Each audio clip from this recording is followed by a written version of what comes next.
श्रीकृष्ण एक अलौकिक बुद्धीचा अष्टपैलू व्यक्तिमत्वाचा मानदंड म्हणजेच श्रीकृष्ण।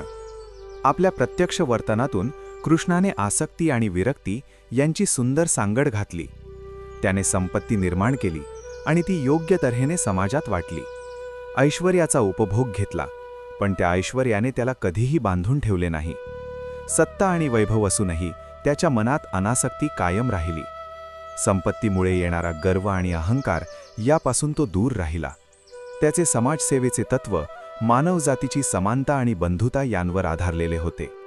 माणसाने आपले कर्तव्य निष्काम वृत्तीने करावे असे कृष्ण सांगतो। कर्म करताना फळांची अपेक्षा ठेवू नये हा त्याचा ठाम विचार होता। यशाने अतिउत्साही होऊ नये आणि अपयशाने खचू नये हा जीवनाचा समतोल मार्ग त्याने दाखवला।